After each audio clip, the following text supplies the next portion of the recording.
Je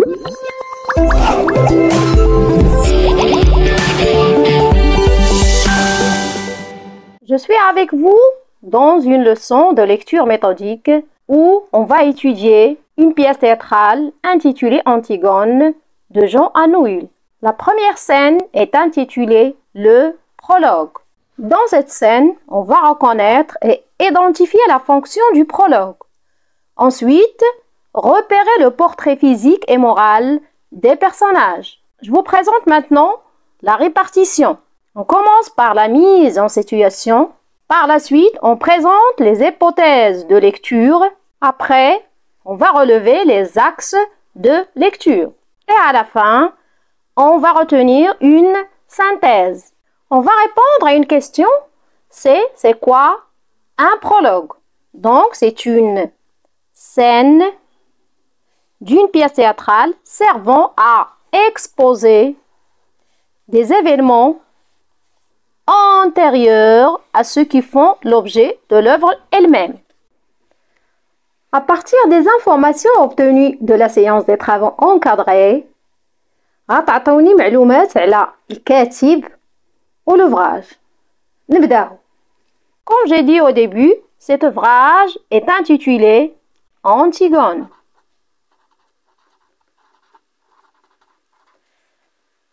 La date d'écriture est, 1942, par le dramaturge français. Alors, quel est le nom? C'est Jean Anouilh.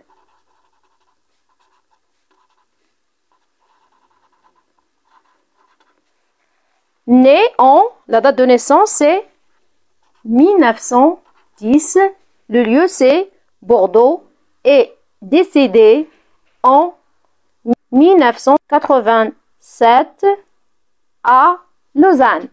Maintenant, vous prenez votre œuvre et essayez de me suivre pour lire le prologue ou bien le premier extrait. Donc, je commence. Un décor neutre, 3 portes semblables. Au lever du rideau, tous les personnages sont en scène. Ils bavardent, tricotent, jouent aux cartes. Le prologue se détache et s'avance. Voilà. Ces personnages vont vous jouer l'histoire. Donc, il va présenter, les personnages. D'Antigone. Antigone, c'est la petite maigre qui est assise là-bas et qui ne dit rien. Elle regarde droit devant elle.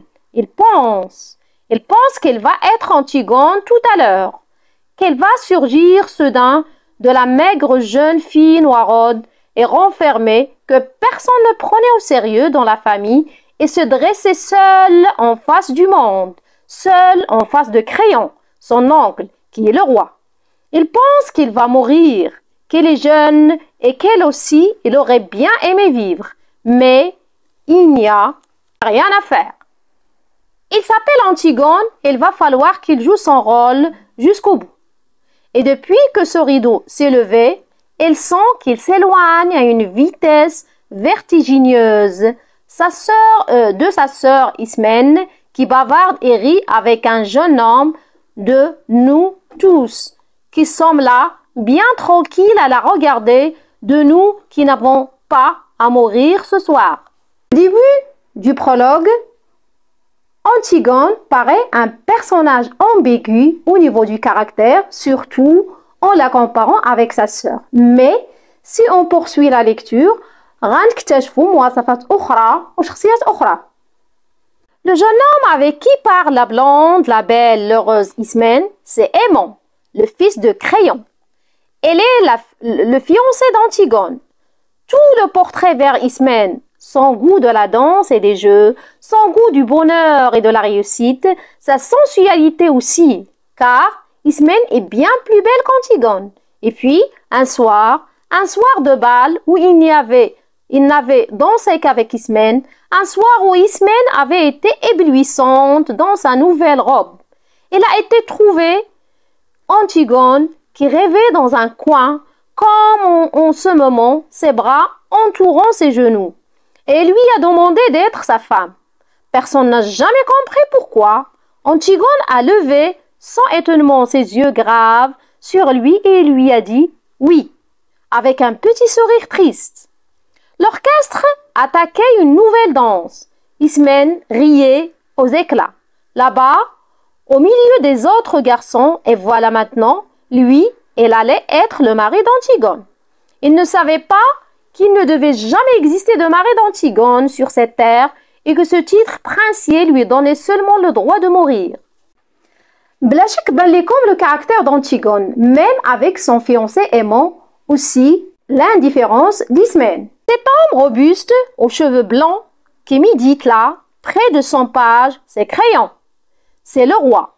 Il a des rides, il est fatigué. Il joue au jeu difficile de conduire les hommes. Avant, de temps d'Oedipe, quand il n'était que le premier personnage de la cour, il aimait la musique, les belles rayures, les longues flancs riches et les petits antiquaires de Thèbes.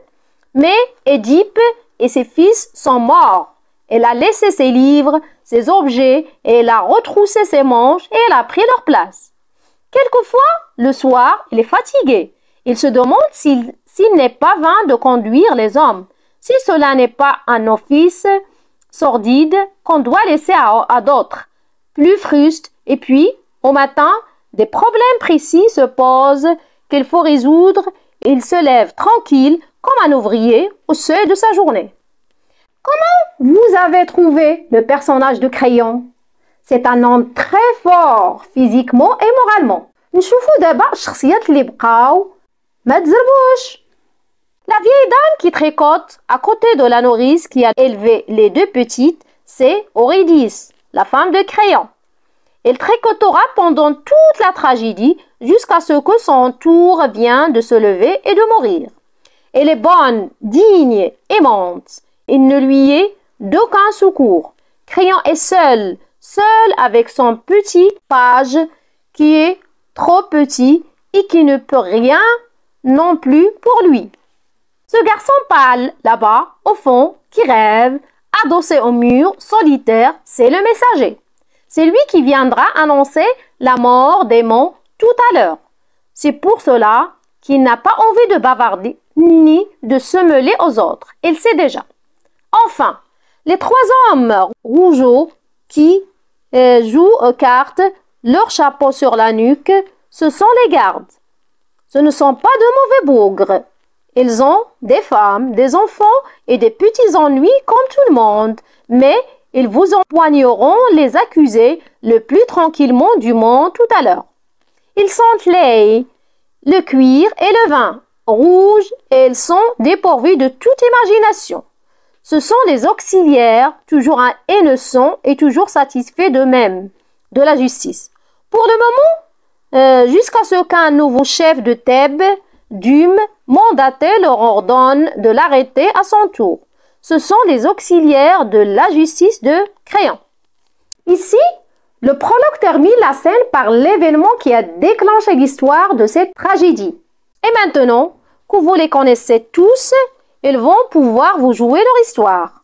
Elle commence au moment où les deux fils d'Édipe, Étiocle et Polynice, qui devaient régner sur Thèbes, un an chacun à tour de rôle, se sont battus et entretués sous les murs de la ville.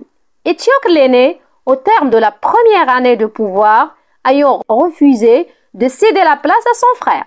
7 grands princes étrangers que Polynice avait gagnés à sa cause ont été défaits devant les 7 portes de Thèbes. Maintenant, la ville est sauvée. Les 2 frères ennemis sont morts et Crayon le roi a ordonné qu'à Étiocle, le bon frère, il serait fait d'imposantes funérailles, mais que Polynice, le vaurien, le révolté, le voyou, serait laissé sans pleurs et sans sépulture, la proie des corbeaux et des chacals.